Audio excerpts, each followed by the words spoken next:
What's up YouTube, Doa here from Zephyr, and today I am bringing you a new profile, I guess, for Sacred Beasts. That's right, Sacred Beasts got loads of new support, I guess, in the most recent set, Chaos Origin. Now the reason I give it with the question mark is it's not so much support for the existing Sacred Beasts, more so a revamp of pretty much every single Sacred Beast card and monster. So it's a really kind of cool deck. There's a lot of very interesting, intricate parts that the deck can do as well, which you'll see some inclusions in the extra deck of like, oh wow, why is that card there? I'll explain that as we go. I'm also going to show you a very basic combo at the end of the video as well, so you can see what this deck can do on its own. So with all of that out of the way, please smash that like button, hit that notification bell, and subscribe so you don't miss out on any more upcoming content. I'm going to be bringing you loads more Chaos Origin content throughout the week and even into next week. You've had so many new support from Chaos Origin, it's just a really fun set as well. So, diving head first into the new Sacred Beast cards, we are playing free Martyr of the Sacred Beast. Now, this is basically the retrain of the starter. This kind of replaces your Dark Beckoning Beast. Technically, you could play Dark Beckoning Beast as well. The issue is that card doesn't search you out anything. It doesn't have direct synergy between the two, because the new ones all mention new Sacred Beast names. So it's like Hamon, sorry, to get the exact rate, it's Calamity of the Sacred Beast, Hamon, Lord of Striking Thunder. So a lot of cards directly dictate, or the older ones directly dictate, Hamon of Lord of Thunder. So it has to be that exact name. It doesn't say a monster with that name, which means you can't search out the new ones, which is a bit of disappointment, but the new cards are still really, really kind of cool. The new Martyr. If it is normal or special, you get to place a Sacred Beast field spell or a Sacred Beast continuous spell or trap from the deck face up on the field. If you control another Sacred Beast monster, you get to special summon 2 Martyrs of the Sacred Beast from the hand, deck, and or graveyard. During your opponent's end phase, if you have this card and a level 10 Sacred Beast monster in your graveyard, you get to add this card to the hand. Only use each effect once per turn, which is quite nice because then it just spawns itself with 3 bodies. So for those of you that are familiar with Sacred Beast, the way that they usually work is Hamon would require you to tribute off 3 spells to summon it, Ravia would tribute off 3 monsters to summon it, and then Uriah would tribute off 3 traps to summon it. But there are ways that we can kind of bypass that with the new cards. Speaking of which ways to bypass, we are on 2 Summoner of the Sacred Beasts. Reveal this card in the hand, discard a card, and if you do, special summon a Sacred Beast monster from the hand in defense position, except a level A monster. You can discard 1 card to special summon a Sacred Beast monster from the hand or graveyard in defense position, except a level 8, or the discarded card. You can banish this card from the grave to special summon a Sacred Beast monster from the grave in defense position, except the level 8. So this is just a card on its own that will give you access to all 3 Sacred Beasts. It does require a lot of discards, but there are ways, and in the combo you'll see it, of how you can utilize this card a lot more. You can actually afford to play it at 1 if you wanted to. It really does kind of come down to the preference. Then we're playing free Infernity of the Sacred Beast, Raviel, Lord of Phantasms. So they can't be normal summoned to set. All Sacred Beasts share that exact same effect. Well, the new ones anyway.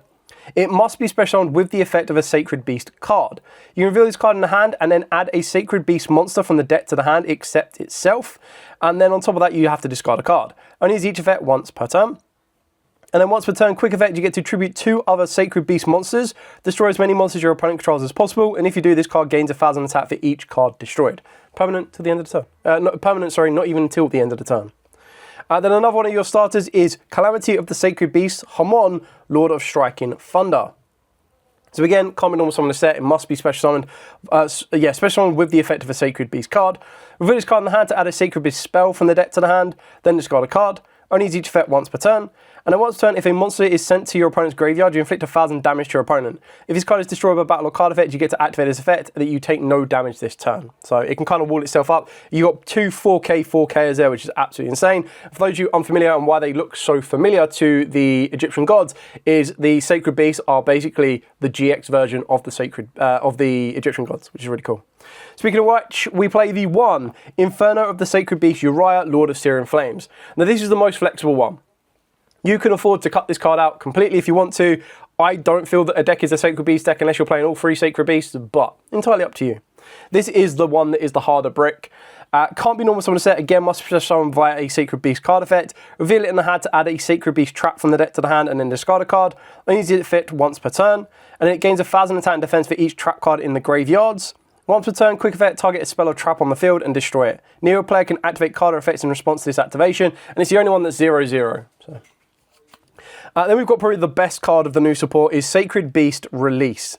So you add a free Sacred Beast with different names from the deck to the hand, then discard 2 cards.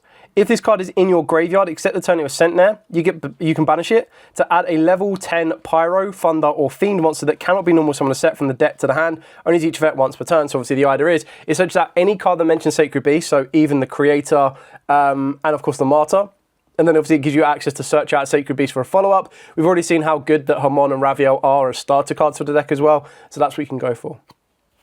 Then we're playing 3 Sacred Beast Thunderclap. During the main phase, you get to place 2 Sacred Beast Thunderclap from the hand, deck, and or graveyard face up onto the field.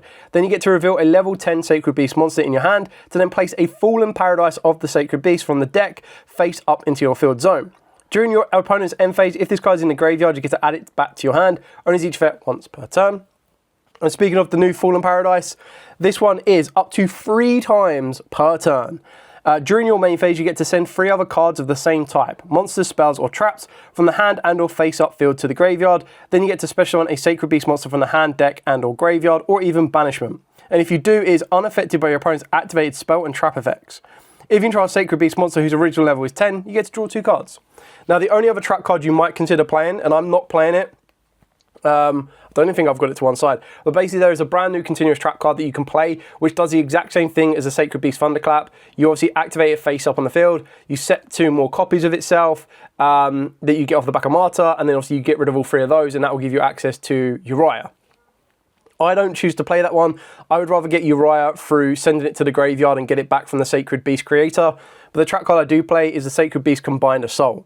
So you special summon a Sacred Beast monster from the hand or grave in defense position. Then if you control 2 or more Sacred Beast monsters whose original levels are 10, you get to negate the effects of a face-up card your opponent controls, and if you do, destroy it. Banish this card from the graveyard to fusion summon a Phantasmal Fusion monster from the extra deck, using a monster from the hand or field. Only use each effect once per turn. That is mainly the only reason that I'm using it, is to get it as an additional fusion way to get into the Chaotic Sacred Beasts. Now, if you're watching this and you're in America, this card name is wrong. It should say I believe it's the Chaotic Phantasmal Sacred Beast. You can actually exchange these if you're in Europe. You can actually exchange these at a tier 3 event, or you can email Konami directly and they'll swap them over for you. So, good little note to remember on that one. Moving on to the generic cards, I've got the 1 Nightmare Throne, so this just helps you search out your Martyr because it's a 0/0 Fiend. Then for the non-engine, I've got 3 Fulvalos, Ashes, 2 Bells, and 2 Drolls. This is all completely flexible. Change it and adapt it as you see fit. You can also play Dominus Spark in the deck because your monsters are all going to be lights and darks. Then I've got 3 Super Polymerization, 2 Fallen the Virtuous, 3 Infinite Impermanences, and a Call by the Grave. All this bit that I've just shown you there, apart from the Sacred Beast monsters, is completely flexible. So if you want to play Ghost Ogres, play Ghost Ogres. If you want to play Droplets, play Droplets. If you want to play Forbidden Crowns, play Forbidden Crowns. You know, the list goes on and on and on. Moving on to the extra deck. So for the extra deck, we are playing 1, the Chaotic Sacred Beast, or the Chaotic Phantasmal Sacred Beast. It requires 3 level 10 monsters that cannot be normal summoned a set, so Hamon, Raviel, and Uriah. Must either be fusion summoned or special from the extra deck by sending the above cards you control to the graveyard. Only special summon it once per turn this way, no matter which way you choose to do it. The first 2 times this card on the field will be destroyed by card effect each turn it is not destroyed, and then once per chain up to 3 times per turn. Quick effect, target a face-on monster your opponent controls, negate its effects, and then you gain life points equal to half that monster's attack. So, that's quite nice. I would have loved it to have been an Omni-Negate with how powerful this card is, but it is an option for you. Now, this is where the additional stuff comes into play. Everything else, this is just generic. So you can play 2 Thunder Dragon Colossus. How do you play Thunder Dragon Colossus? Well, you can turn, which I find is really funny, is Hamon, once I get back to it, is a Thunder monster, and you activate its effect in the hand. Another card that is also a Thunder monster is your Summoner of the Sacred Beasts. So technically, in the combo, you can see that you'll end the field with both these on the field. You can use these and turn them straight into Colossuses. And then, of course, you can protect the Colossus by banishing these from the graveyard. There are loads of different options. There are ways that you can actually make a rank 10 instead. There are ways you can make the Chaotic Sacred Beast instead, and then just have 1 Colossus. But the idea is, you can play Colossus in the deck, which I thought was really, really kind of cool. Super Polarization targets, Garura, Sea Monster Theseus, and Muddragon. They're your targets off of the back of Fallen the Virtuous with Albion and Ecclesia. You can play 2 Albions if you don't have an Ecclesia, absolutely fine. Then for the rank 10 options, we've got the 1 Varudras. You can play 2 if you want to. But the idea is that, again, if you don't want to go for Colossus or if you don't want to go for the Chaotic Sacred Beast, you can actually just work your way into a Varudras with a Colossus, can still be quite oppressive, all from 1 card as well, which is really cool. Then we've got Super Dreadnought Rail Cannon Gustav Max, so you can basically just rank up on top to go into the Rail Cannon Gustav Rocket. And then just generic link monsters with the IP Masquerena, which will lead into SP Little Knight, Gorgon of Xelophenia, or the Underworld Goddess of the Closed Worlds. Now, entirely up to you on which route you'd want to go for on these. Again, these are completely flexible. You can change these up. I haven't really tested how much synergy it has with the old Sacred Beast cards. Like I said, the issue with the old Sacred Beast cards compared to the new ones is that all the old ones specifically mention Hamon, Raviel, and Uriah directly by name. So a lot of the cards that are searchable, you need to play some of the old cards to get them, and they don't overlap to utilize the new cards as well. So the only thing you'd probably get away with if you use the old cards is you'd make a big 60 card Sacred Beast, like absolute chaotic pile. And the idea would be that you'd just be able to spam the field with like loads of level 10s, which would be really kind of cool. But that is pretty much it. That is it, the entire profile, nice and easy. I will take you through a very basic combo as well in a second. So bear with me 2 seconds as I kind of lay out all the Sacred Beasts that are right to the bottom, because like, I loved it and hated it. So you can get all of the Sacred Beast cards as Starlight Rares, which look really, really nice.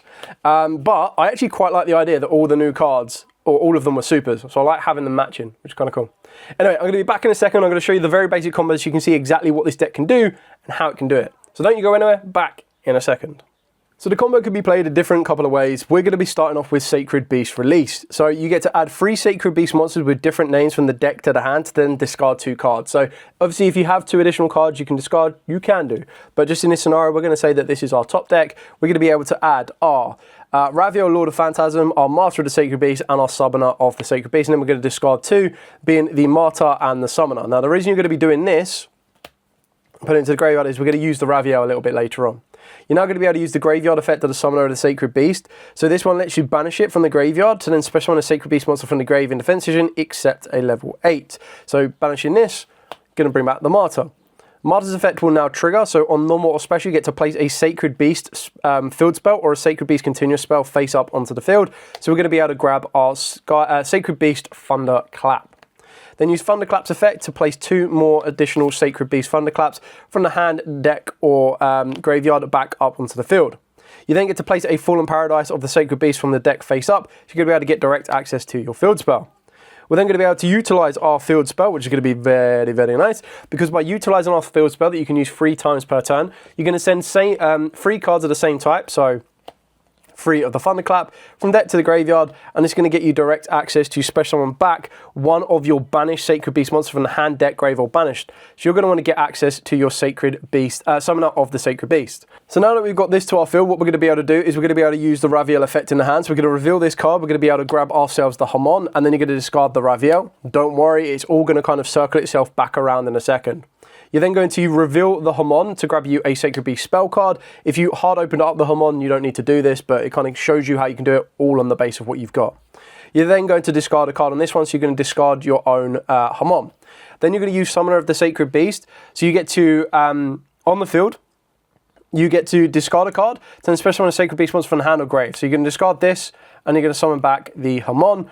And then because you control a level 10 Sacred Beast, you're going to be able to draw 2 cards off of the Fallen Paradise. These are just going to be 2 blanks you can add to your field as you go. Now we're not done yet, because what we're now going to be able to do, because we control a level 10 Sacred Beast monster, is we're actually going to be able to utilize Martyr's effect here to summon out 2 more copies of Martyr. So we're going to be able to summon out 1 and then 2. So now you've got a couple of different options of what you want to do too, because you can now use Fallen Paradise of the Sacred Beast to send 3 of the same type, so 3 monsters.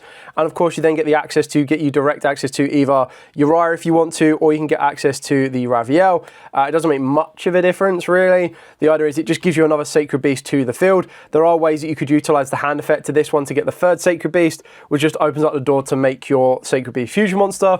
But the whole idea behind this, and what I wanted to try and show you, is that you can either get 2 Colossus, and then you could go into like an IP Masquerena or make some link plays with the Martyrs, or just to keep this very, very simple, I'm going to overlay both of these and go into Varudras. And then because we use the Hamon in the hand, you're going to tribute off your Summoner, and you're going to be able to get access to a Thunder Dragon Colossus. So what you've kind of got here, all from one card, very basic, is the Thunder Dragon Colossus. Your opponent cannot add cards from the deck to hand except by drawing them. And you've got your Vrudras, which is going to be your Omni Negate. We haven't needed to conduct our normal summon, so if you really wanted to, tribute off one of these and go into a Vanities. Happy days. You've got your 2 cards that you've just drawn, so you've replenished the 1 card you've used, and you've gone +1. So if you do have other ways to discard, other ways to move your plays further forward, you'll be able to add more to this field as well, which can be very, very damaging, depending on what you're trying to achieve. Anyway, that's pretty much it for the entire combo profile, the whole 9 yards. If you do have any questions at all, by all means, please put in the comments down below. Like I said, if you wanted to go down the route and summon out the chaotic sacred beasts, instead it does sacrifice the Vrudras and the Colossus. The Colossus and the Vrudras are the more modernized version, I would suppose, because kind of like the floodgates, sad days, but that idea behind it. Otherwise, you just go with the sacred beasts, chaotic sacred beasts, and just get your 3 monster negates, which can still be very, very good, but in a format where there are cards like Superpolymerization and crowns, droplets, imperms, you name it, it might be a bit more risk than reward. Anyway, thank you so much for watching. Don't forget to like, comment, subscribe, share. Till next time, as absolutely always, stay safe and, of course, happy dueling.